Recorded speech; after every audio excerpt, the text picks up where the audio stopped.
Who's ready to creepy craft? This is a time when we talk about a twisted individual and make a craft related to their crimes. Today, we're talking about this a-hole. My name's Todd Kohlhepp, aka Amazon Review Killer, and I'm an a-hole. Let's get right into it. So Todd's parents, they're happily married. They decide to have a baby. Shortly after Todd's born, they separate. Todd and his mom move to Georgia and then South Carolina, and his dad gets the fuck out and moves to Arizona. Todd's mom remarries, and this is where Todd gets his last name. And as Todd is growing up, he starts to display a lot of emotional and behavioral problems that cause tension in the home between his mom, himself, and his stepdad. For example, Todd would destroy furniture. Todd would murder his pets if he no longer wanted them.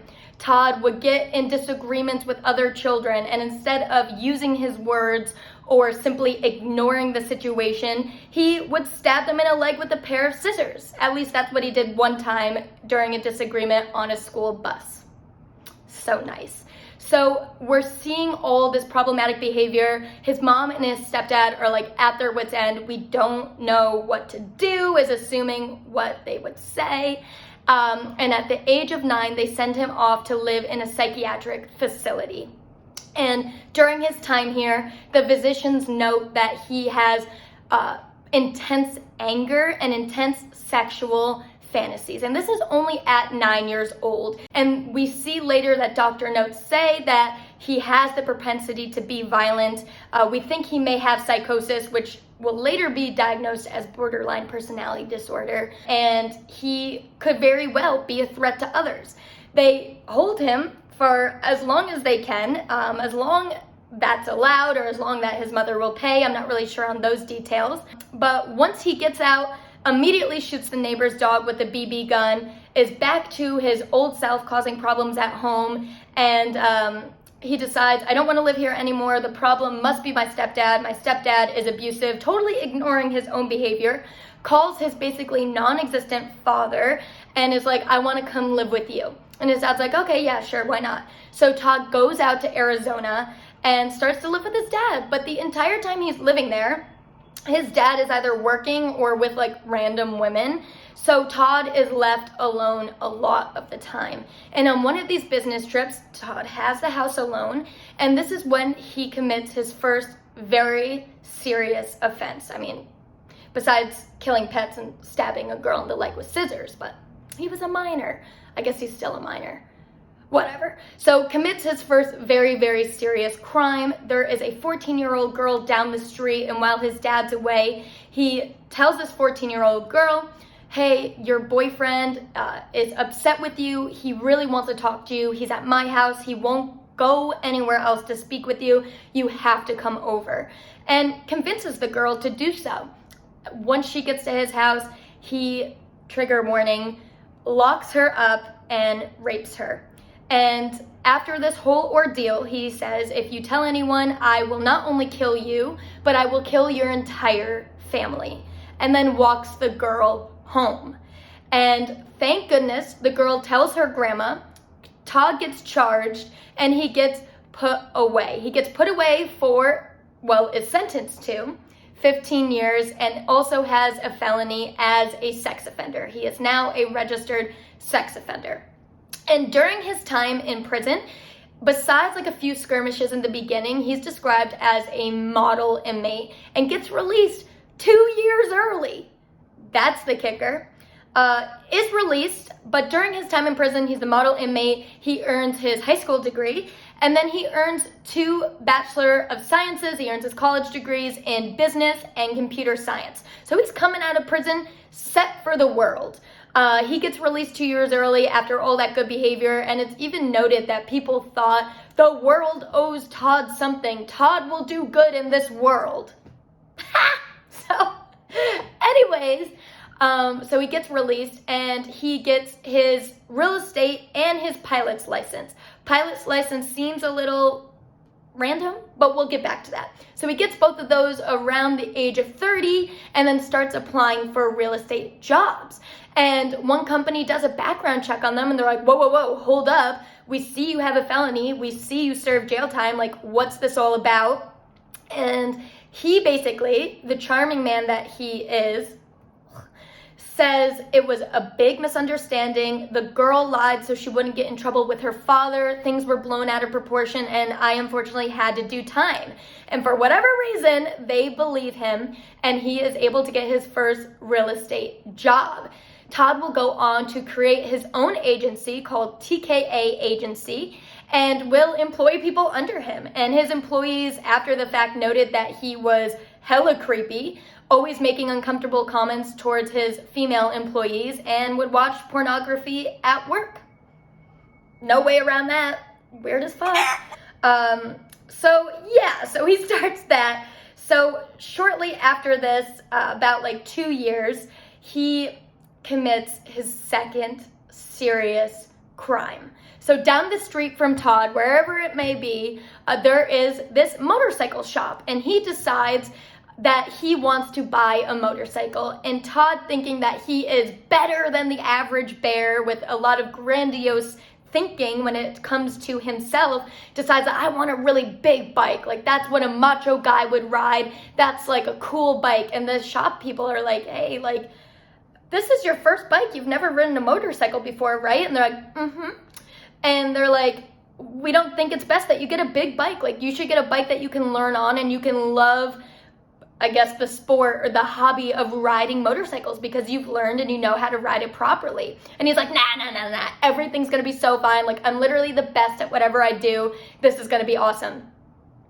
Todd can't even drive it off the lot. Todd actually never really rides it. He is very unsuccessful at driving around this huge bike with no training. And eventually, sometime later, the bike even gets stolen. Someone probably sees him struggling with the bike, thinks, and sees him never riding it, and thinks, I have a better use for this. Either I'm gonna ride it or I'm gonna pawn it and I'm gonna get money. So Todd should have, basically kinda, tail between his legs, goes back to the motor store, says, yeah, my bike got stolen, I need another bike. And they basically laugh him out of the store. They're like, dude, you had no purpose getting that bike anyways. We knew you weren't gonna ride it. Like, that's so hilarious that someone stole it from you. And this does not sit well with Todd. He doesn't do anything immediate. The workers do not think they're in any danger. But Todd feels that these employees need to pay, and they need to pay with their lives. So sometime after that, Todd comes back to the store and guns all 4 of them down. 2 of them, I believe, are husband and wife that own the store. One is a mechanic and one is an employee that works in sales and deals with selling motorcycles to customers. Unfortunately, they all die. This case will remain a cold case for 13 years until Todd is caught for his other shenanigans. And at the time that he's caught, he will literally brag about how perfect of a crime this was because he left no fingerprints and, oh, the police would be so proud. I cleared it in 30 seconds.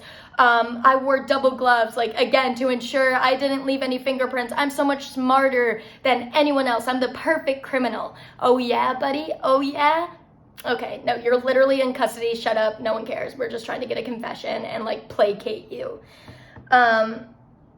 Break time, because I need to study. I'll be right back.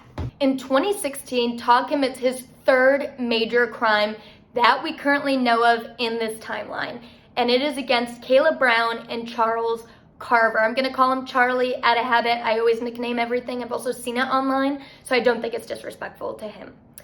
Anywho, Kayla and Todd meet because Kayla works at a Waffle House, which is a crazy restaurant, kind of like a Denny's, if you know that. It's just like a diner. It's a diner. You can get cheap breakfast food. Todd used to frequent the Waffle House that she worked at, and surprise, surprise, he creeps the female waitstaff out to the point where they refuse to serve him, and a male cook needs to take his order. Someone that isn't even waiting tables has to take his order. But he meets Kayla, and in this process tells her, if you ever need extra work, you can come do small jobs for me. I own a real estate company, and the houses need a lot of cleaning and fixing up before I can sell them. Kayla remembers this, gets in touch with Todd because her and Charlie decide that they want to start putting their right foot forward financially. They want to start building a future together, and a little side job would be awesome. So Kayla contacts Todd and is like, yeah, love to work with you. He's like, fabulous, this is going to benefit us both greatly. Come to this rural estate of mine that I'm trying to clean up, and yeah, I'll pay you for your time. Thanks. The day comes, they meet there. They're outside. Todd's like, great, Kayla, Charlie, you're gonna clear this bush area for me. You're gonna make like the landscape like really nice. Hold on, I just gotta like grab my phone or something. Like, it's inside. I'll be right back. Todd goes inside, and he's not grabbing a phone. He's not grabbing a silly little object. He's grabbing a gun.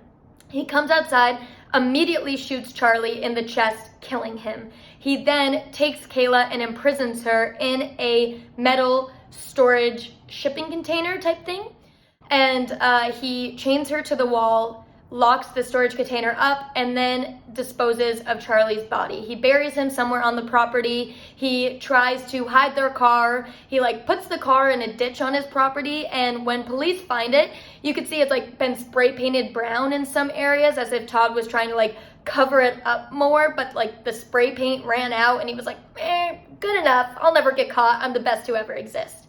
So unfortunately, Charlie's dead, Kayla's imprisoned. And during her 3 months of captivity, she's only allowed out from like 1 to 3, 5 to 7, is only allowed 1 bathroom break a day, is only allowed 1 bottle of water per day to do whatever she chooses with it, whether it be for sanitary reasons, to try to give her like a makeshift shower, or for drinking water. Very, very tough conditions. She's chained up. She's very uncomfortable. During the times that she is brought out of the shipping container, Todd brings her to the garage. And the garage has a bunch of like places where you could chain someone up. There's a dirty mattress on the ground. It's a very unpleasant place. And this is where Todd sexually assaults Kayla.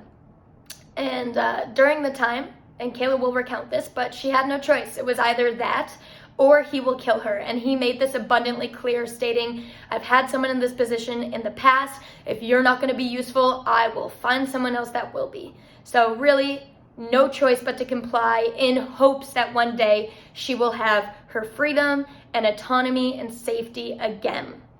This goes on for 3 months. And during this time, to avoid being suspicious, but he is dumb, and he causes a lot of suspicion, a lot more suspicion by doing this, he takes Charlie and Kayla's phone, and he starts posting on Charlie's Facebook. And he is posting not as Charlie would, posting very strange things, and his family and friends immediately are like, this is not Charlie. We haven't been able to get in contact with Charlie besides these bizarre Facebook postings. Something's wrong. We know whoever has took them, whoever has harmed them is posting this, and they are begging police to do something. Like, the writing is on the wall. Like, something is wrong. It is not like Kayla and Charlie not to be in contact with us at all and to post bizarre things on Facebook. And the police really are slow to start with this case. It takes, 3 months for them to really get on it and decide, hey, yeah, something's not adding up here. So during the time that Todd is posting bizarre Facebook posts to not only Charlie's page, but his own page as well, he is also posting reviews on Amazon, and this is where he gets his famed name, the Amazon Review Killer, because he is reviewing products that are basically like a murder kit, like a kit to help you to murder. There's padlocks. He would say, wow, they're really awesome. Like, they won't keep someone forever, but they'll really slow you down. And Kayla's storage container had multiple padlocks on them with multiple different keys. There is a chainsaw, and why I'm making a chainsaw today.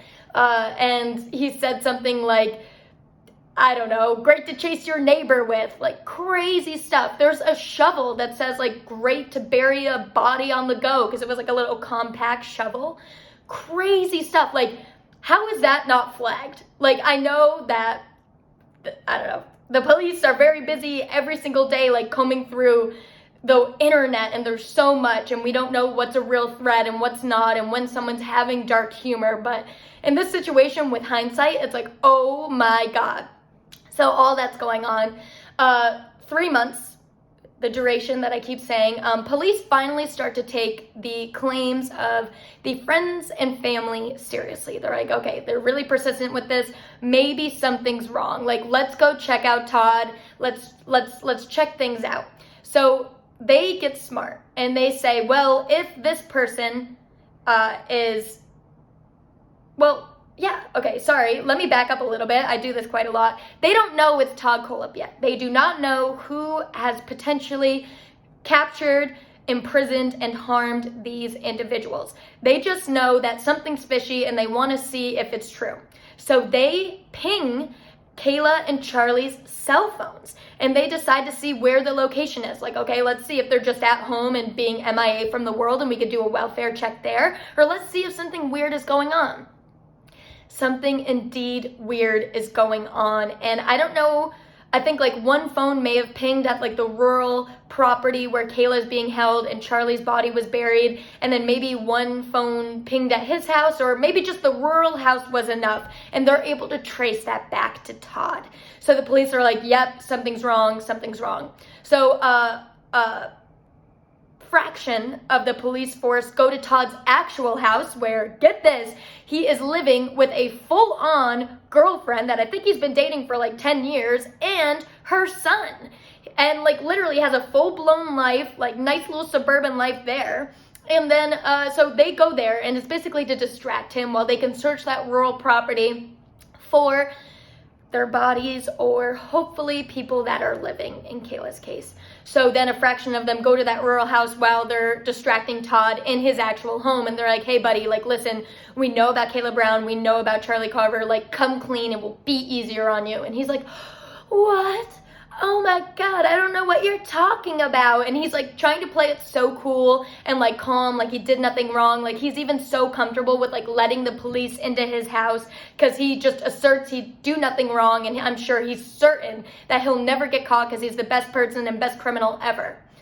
Anyways, not the case, and the police are at the rural house, and they quickly find the garage where that dirty mattress, the chains on the wall, creepiness is, and then they find the car in the ditch, and they find the metal storage container. And there is a video of them literally sawing through the metal, sawing through the locks, busting in there, being like, police! And Kayla's chained up in the corner, like, please help me, my name is Kayla Brown, Todd Kohlhepp shot Carly Charver in the chest, buried him on this property, and has held me captive for 3 months. Like, she was rehearsing it, like said it perfectly, got down to the facts. I knew exactly what they were dealing with.